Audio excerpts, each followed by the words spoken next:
A woman named Lucy is diagnosed with breast cancer. She goes through surgery and treatment and survives. She expects life to return to normal, but it doesn't. She develops a painful swelling in her arm. It feels heavy, achy, and numb, and is difficult to move. This is called lymphedema, a buildup of fluid in the arm following lymph node removal. Lucy finds out there is no cure. She has to deal with the pain, swelling, and psychological distress for the rest of her life. This is the reality for 400,000 women every year worldwide. Our solution is Faciliflow, a 5-millimeter wide silicone implant placed where the lymph node once was, designed to prevent lymphedema before it starts by restoring lymphatic flow. It has 6 flow channels, can release drugs that promote lymphatic growth, and adds just 6 minutes to breast cancer surgery. We have patents issued in the US, UK, EU, and China, and we just received a $13 million award from ARPA-H, allowing us to complete preclinical testing and the first in-human trial.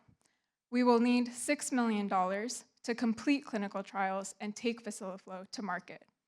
No woman should beat breast cancer only to face a lifetime of pain and swelling. Join us in eliminating breast cancer-related lymphedema. Thank you.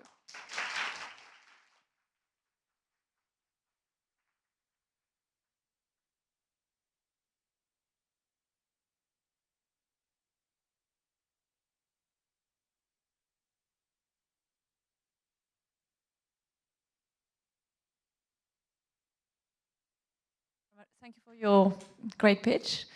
Can you share with us how much awareness is there among surgeons of that issue, potential issue, and as a result, how much appeal is there to add a procedure and add those 6 minutes to the surgery?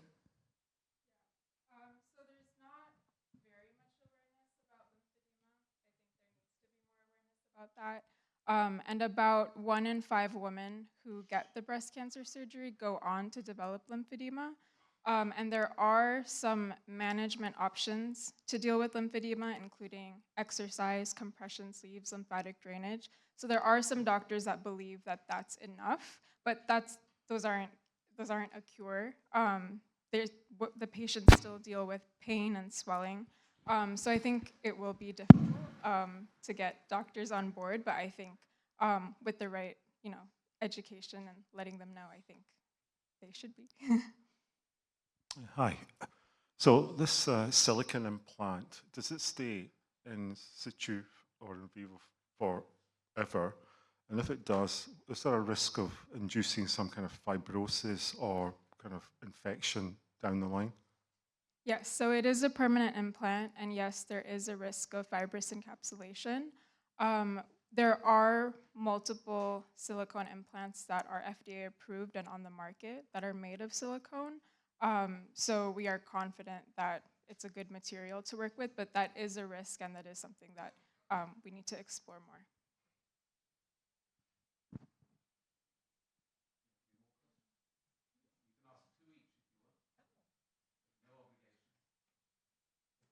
Sorry, yeah. So did you say you'd raised grant funding of 13 million? Yes. Wow, I'll come and work for you. So what's the vision of this company? Do you want to take this all the way to market? Do you want to be acquired? If you want to be acquired, what types of companies do you think would be interested? And how far would you have to take it for them to be interested? Yeah, so I think the ideal situation would be to get acquired. That's what we would like. The types of companies that would acquire us would maybe be bigger medical device companies, like Abbott, Medtronic. And sorry, what was the last portion? What kind of data do you think you need to generate to garner interest from these companies? Yeah, so definitely completing milestones, so like completing the preclinical testing, completing the first in human testing, or the clinical trial itself. So I think, yeah, just reaching the different milestones. And maybe a follow-up to that. How much capital do you think you will need to get to exit, a potential exit, to get to those milestones expected by an acquirer?